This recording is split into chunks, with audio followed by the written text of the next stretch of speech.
Error को इसमें ढूंढना है। चलिए एरर ढूंढते हैं। क्वेश्चन नंबर 1 पढ़िए, कहाँ एरर है। तुम देखोगे फर्स्ट पार्ट में एरर है। मेनी अ पर्सन नहीं, मेनी अ पर्सन होगा। याद करो, मेनी अ के बाद हमेशा सिंगुलर नाउन और सिंगुलर वर्ब लगता है। तो मेनी अ के बाद ये पर्सन प्लूरल नहीं, सिंगुलर रहेगा, पर्सन होगा। क्वेश्चन नंबर 2 पढ़िए। नाउ फर्स्ट पार्ट में एरर है, ज्यादा क्या बात करना। मच के जगह पर हम लोग मेनी लगाएंगे, क्योंकि आगे क्या है, बुक्स है। बुक्स क्या है, काउंटेबल नाउन। काउंटेबल नाउन के साथ हमेशा हम लोग मेनी लगाते हैं। मच का यूज होता है अनकाउंटेबल नाउन के लिए, तो इसी में एरर है। नाउ क्वेश्चन नंबर 3 पर देखो कहाँ है। I request Pintu very much to help, Ravi पढ़िए। तो तीसरा का यहां देखो, इन सॉल्व नहीं, इन सॉल्विंग कर दो। हम लोग पढ़े थे किसी भी प्रीपोजिशन के बाद हम लोग V4 लगाते हैं।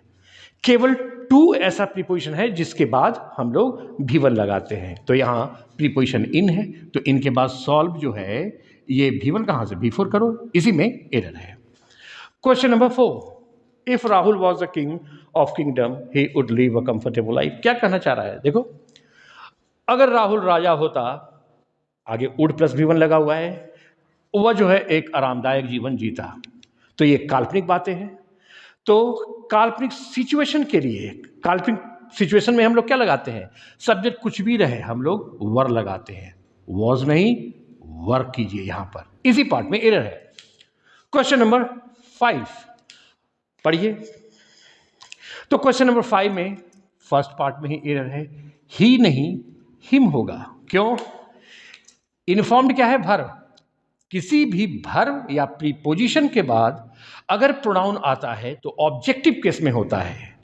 तो वर्ब है और वर्ब के बाद ही आ रहा है, तो ये ही तो सब्जेक्टिव केस है, इसको ऑब्जेक्टिव केस हिम में बनाइए।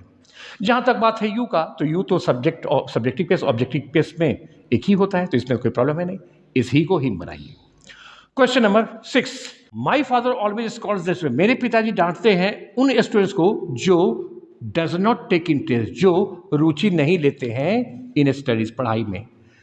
यहां ध्यान दो, जो रुचि नहीं लेते हैं, डज नॉट टेक इंटरेस्ट, तो ये डज का प्रयोग किसके लिए किया गया है। नाउ क्वेश्चन नंबर 8 पढ़िए। No sooner does Pallavi start reading then her friends come to her. ध्यान दो, अब याद करो, जब कभी भी कोई सेंटेंस नो सूनर से शुरू होता है तो ऑक्सिलरी वर्ब सब्जेक्ट के बाहर होता है। तो जो ऑक्सिलरी वर्ब लगता है, जिस ऑक्सिलरी वर्ब की जरूरत हो सेंटेंस में, वो सब्जेक्ट के पहले लिखा जाता है। कब, जब सेंटेंस नो सूनर से शुरू हो तब। तो नो सूनर से सेंटेंस शुरू है तो पल्लवी सब्जेक्ट के पहले ऑक्सिलरी वर्ब लगा हुआ है, यार ये तो ठीक है, इसमें कोई प्रॉब्लम नहीं है। ठीक, पार्ट में एरर है। क्वेश्चन नंबर 9 पढ़िए। Do you really believe that Mukesh has blamed us for the accident, especially you and I? Don't know error. तो किस पार्ट में एरर है, वेरी सिंपल, यहां आई नहीं होगा, आई की जगह पर क्या होगा, मी होगा। आई को हटाकर मी लगाएंगे। क्यों, क्योंकि वर्ब क्या है इसमें, ब्लेम वर्ब है, और वर्ब के बाद हम लोग ऑब्जेक्टिव केस लिखते हैं। तो आई तो सब्जेक्टिव केस है, यहां मी कीजिए। Now question number 10 if Rohit has a lot of money he would never struggle in life. ये क्या कहना चाह रहा है कि अगर रोहित के पास बहुत सारा पैसा होता तो वो जीवन में संघर्ष नहीं करता। वंस अगेन, ये इमेजिनरी बातें हैं।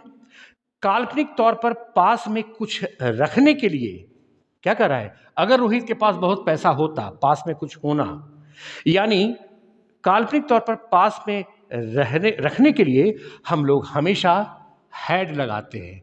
तो इस हैज को हटाइए और हैड लगाइए। If Rohit had a lot of money, और देखो सेकंड पर्सन में, सेकंड क्लाउज में वुड प्लस V1 लगता है, would never struggle, would V1 लगा ही हुआ है। तो हैज को हटाइए, चूंकि ये इमेजिनरी पोजीशन है इसलिए हैड लगाइए। If Rohit had a lot of money he would never struggle, वही इस पार्ट में एरर है। Now 11 I prevented him to speak in, पढ़ो। ज़्यादा इसमें क्या बात करना। प्रिवेंट के बाद याद करो, प्रिवेंट के बाद ऑब्जेक्ट और उसके बाद फ्रॉम प्लस V4 लगता है, तो टू स्पीक नहीं, इसके जगह क्या करोगे, from speaking. Yes, from speaking करो, टू प्लस V1 हटाकर फ्रॉम V4 कर दीजिए। 12, one of the girls has secured the highest marks in the weekly test. बताओ कहाँ एरर है। तो वन ऑफ के बाद हमेशा प्लूरल नाउन याद आता है, one of, any of, either of, neither of, none of, each of, इन सबों के बाद प्लूरल नाउन और सिंगुलर वर्ब लगता है। तो वन ऑफ के बाद प्लूरल नाउन तो है ही और सिंगुलर वर्ब है ही, कोई गलती नहीं है इसमें, इसमें कर दो no error. Now question number 13 में आ जाइए। When Monu reached school and the teacher started teaching, Sonu remembered that he did not bring his English notebook. अब जरा यहां पर समझना होगा, समझिए, कुछ समझ में नहीं आ रहा एरर कहाँ है। तो जब कभी ऐसी सिचुएशन आ जाए कि कुछ समझ में नहीं आ रहा एरर कहाँ है, by and large try to make out the meaning of the statement sentence. तो मोटा मोटी तौर से सेंटेंस को समझने की कोशिश करो। देखते हैं, चलो करते हैं। व्हेन मोनू रीच्ड स्कूल, जब मोनू स्कूल पहुंचा, and the teacher started teaching, और शिक्षक पढ़ाना शुरू किए। यहां लग रहा है B4 कहां से आ गया। नहीं, ये ठीक है, याद करो वो rule, start, stop, deny, postpone, enjoy, है ना, माइंड, इन सबों के बाद V4 आता ही है अगर कोई वर्ब आया तो स्टार्ट के बाद अगर कोई वर्ब आता है तो V4 लगता है। तो स्टार्टेड टीचिंग, ये ठीक है। फिर से करो। जब मोनू स्कूल पहुंचा और शिक्षक पढ़ाना शुरू कर दिए, सोनू रिमेंबर्ड, पास्ट टेंस में, सोनू को याद आया कि he did not bring his English notebook, वह जो है अपना इंग्लिश नोटबुक नहीं लाया था। तुम गौर कर रहे हो, सब पास्ट फॉर्म में है। रीच देखो, पास्ट फॉर्म में, पास्ट फॉर्म में, पास्ट फॉर्म में, ये भी सिंपल पास्ट टेंस के फॉर्म में है, सब पास्ट फॉर्म में है।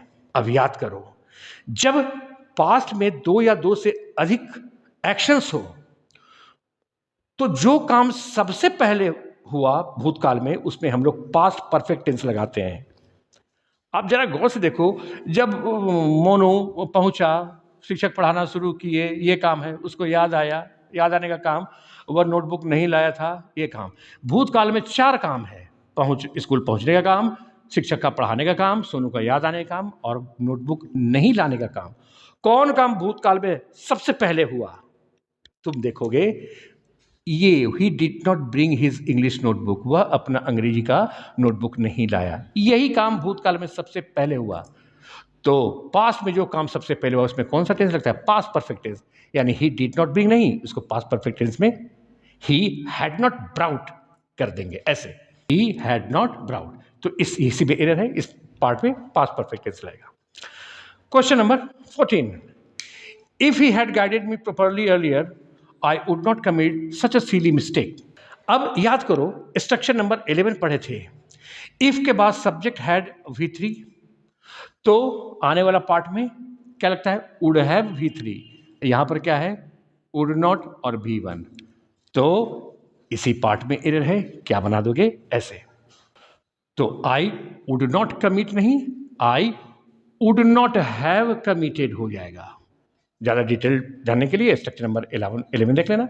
इफ के बाद हैड V3, तो आगे वुड हैव V3, क्योंकि नेगेटिव में है तो नॉट लगाए, इसी पार्ट में एरर है। 15 क्वेश्चन में, Deepak thought very much yet he could not understand what was his teacher asking. कहाँ एरर है? नहीं समझ में आ रहा है? सोचो जरा। दीपक बहुत सोचा, येट यानी फिर भी वह नहीं समझ सका what was his teacher asking, कि उसके शिक्षक क्या पूछ रहे थे। यही है ना? तो पहला पास्ट फॉर्म में, ये भी पास्ट फॉर्म में, ये भी पास्ट फॉर्म में, तो ठीक है। फिर से ध्यान से देखो, दीपक बहुत सोचा फिर भी वह नहीं समझ सका कि उसके शिक्षक क्या पूछ रहे थे।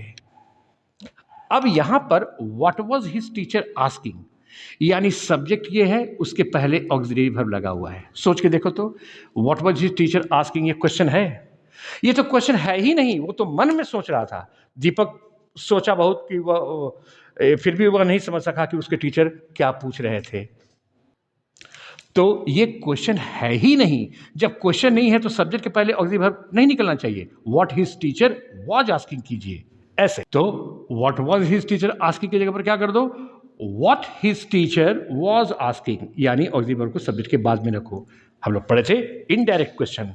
सुनने में लगता है ये क्वेश्चन है, लेकिन क्वेश्चन दरअसल ये है नहीं। जब क्वेश्चन नहीं है तो ये ऑक्सिलरी वर्ब सब्जेक्ट के बाहर नहीं, इस सब्जेक्ट के बाद में आएगा। इसी पार्ट में एरर है। Question number 16, the number of the books are 5000। पढ़ो, ज्यादा क्या बात करना, आर नहीं इज होगा, क्योंकि द नंबर ऑफ के बाद नाउन सिंगुलर भी हो सकता है, प्लूरल भी हो सकता है, लेकिन वर्ब हमेशा सिंगुलर, आर को इज में बदलिए। इसी पार्ट में एरर है। Question number 17, it is him who was helped. Him नहीं, ही होगा। इट इज और इट वाज के बाद अगर प्रोनाउन आता है तो हमेशा सब्जेक्टिव केस में रहता है। तो इसी पार्ट में एरर है। हिम को हटाइए, ही लगाइए हिम की जगह। इट इज और इट वाज के बाद हमेशा प्रोनाउन सब्जेक्टिव केस में आता है। Question number 18, the doctor has not been treated the patient properly so the patient is still ill. पढ़िए, देखो क्या करना चाहता है, ध्यान से पढ़ो। कहना ये चाह रहा है कि the doctor has not been treated the patient properly. Doctor जो है पेशेंट को उचित पूर्वक ट्रीट नहीं किया है। डॉक्टर पेशेंट को उचित पूर्वक पेशेंट का इलाज नहीं किया है। इसमें काम क्या है, ट्रीट, इलाज करना।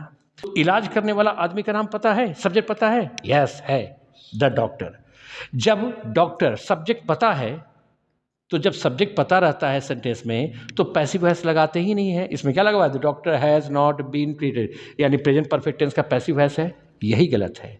क्या होना चाहिए, एक्टिव वॉइस में इसको बनाओ। क्या कर दोगे, the doctor has not treated the patient, ऐसे। The doctor has not treated यानी subject plus has plus V3 active voice बनाइए। तो इसी पार्ट में एरर है। क्वेश्चन नंबर 19 में आ जाइए। I look forward to getting a good job because I have labored a lot। बताइए कोई एरर है? तो यहां पर दिखने से लग रहा है कि एरर है। टू के बाद हमेशा V1 आता है, यहां पर तो लग रहा है कि टू के बाद गेट लगेगा, और यही पार्ट एरर है। बट सरप्राइजिंगली इसमें कोई गलती नहीं है, नो एरर। क्यों? याद करो, we know that we always use V1 after to. हम लोग टू के बाद हमेशा V1 ही यूज करते हैं, लेकिन सर्टेन एक्सप्रेशंस आर देयर, कुछ एक्सप्रेशंस है जिसके बाद टू के बाद भी V4 आता है। एक्सेप्शनल केसेस में हम लोग पढ़े थे, क्या क्या था, look forward to, with a view to, with an eye to, in addition to, committed to, dedicated to, devoted to, इन सबों के बाद हम लोग V4 लगाते हैं। तो आई लुक फॉरवर्ड टू के बाद V4 लगा हुआ है, सही है, no problem. Look forward to का मतलब बेसब्री से इंतजार करना। तो 19 में कोई गलती नहीं, नो एरर। क्वेश्चन नंबर 20 पढ़ो। Keshav attends the class regularly, पढ़िए। तो इस पार्ट में एरर है, डिस्पाइट के बाद ऑफ लगता ही नहीं है, यही एरर है। 21 पढ़िए। None of the students have been, याद करो ये हैव नहीं लगेगा, हैज लगेगा। क्यों? One of, any of, either of, neither of, none of, each of, इन सबों के बाद प्लूरल नाउन लेकिन सिंगुलर वर्ब लगाते हैं। तो हैव तो प्लूरल है, इसको हटाइए हैव और इसकी जगह हैज लगाइए। 22 Chandan has not abused any of the two boys, so पढ़िए कहां गलती है, ये एनी ऑफ का यूज होता है दो से अधिक के लिए। यहां पर बॉयज कितना है, दो के लिए हम लोग क्या करते हैं, आइदर ऑफ। तो एनी ऑफ तो दो से अधिक के लिए होता है, जबकि यहां पर बॉयज दो है, इसलिए एनी ऑफ हटाइए और आइदर ऑफ लगाइए, ऐसे आइदर ऑफ ऐसे लगाओ। Question number 23 When I went to his house, I came to know that he was used to watch movie with his friends।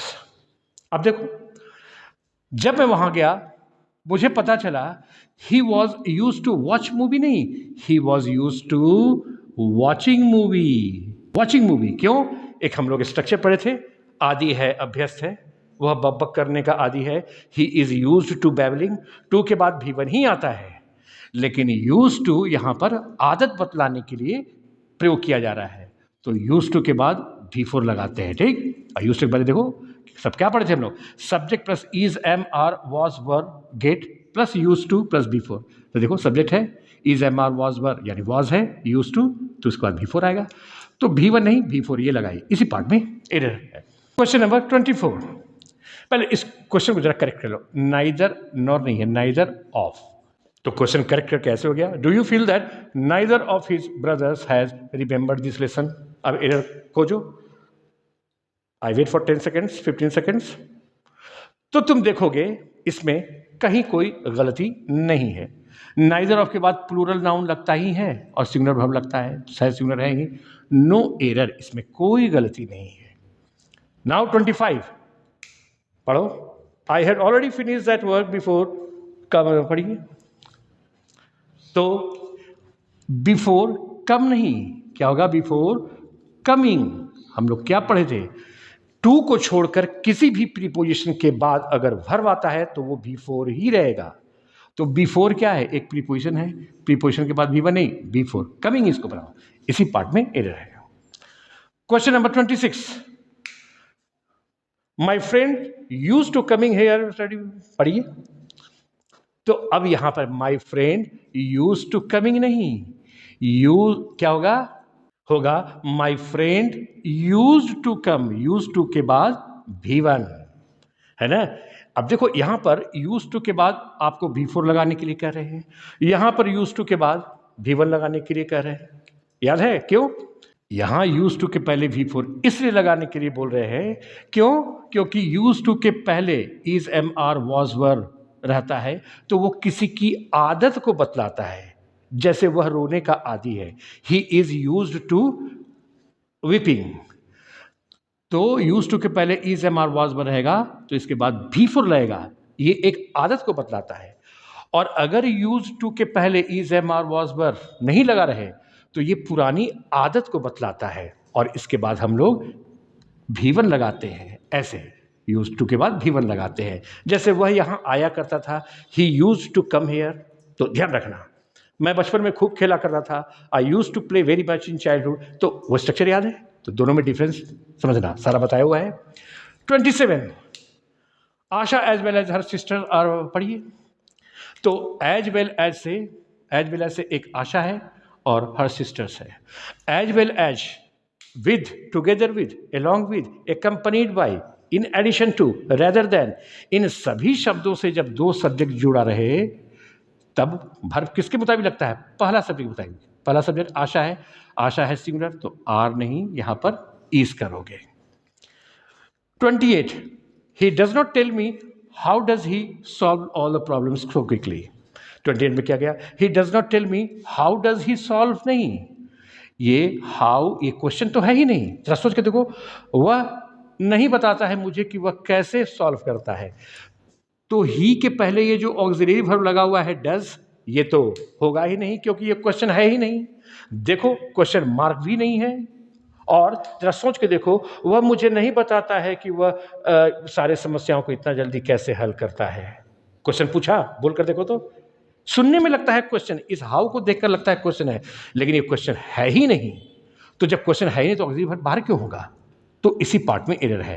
होना क्या चाहिए? ऐसे ऐसे, how he solves all the problems, यानी क्वेश्चन नहीं है, इसी पार्ट में एरर है। सेकंड पार्ट में क्वेश्चन नंबर 29 में आ जाओ। इफ अ मैन विल, पढ़िए, ज्यादा क्या बात करना। इफ के ठीक बाद वाले क्लाउज में शैल भी लगता ही नहीं है। क्या लगता है? Simple present tense. तो क्या होगा? If a man lives, a man will, live को हटाकर अ मैन लिव्स कीजिए क्योंकि इसके आगे इफ है। कंडीशनल क्लाउज में हम लोग सिंपल प्रेजेंट टेंस लगाते हैं। पढ़े थे हम लोग, if, as soon as, unless, until, after, before, in case, till, इन सबों के बाद ठीक बाद वाले क्लाउज में हम लोग शैल विल नहीं यूज करते हैं। क्या यूज करते हैं? सिंपल प्रेजेंट टेंस, क्योंकि वो कंडीशनल क्लाउज होता है। 30 question number, the nature of all these problems are the same, पढ़िए। अब सेकेंड पार्ट में आर नहीं होगा, इज होगा, क्योंकि ये ऑक्सिलरी वर्ब है, इसके पहले जितना सारा बात लिखा हुआ है सब सब्जेक्ट। तो वर्ब किसके मुताबिक? फर्स्ट प्रीपोजिशन के पहले वाला शब्द के मुताबिक वर्ब लगेगा। तो पहला प्रीपोजिशन ऑफ है, एक ही तो प्रीपोजिशन ही है इसमें, तो ऑफ के पहले क्या है? द नेचर, सिंगुलर है, तो वर्ब कैसा लगेगा? सिंगुलर। इसी पार्ट में एरर है। In this way we have to solve the questions. Simple questions, they were very simple questions in order to make you understand how to detect error. Anyway,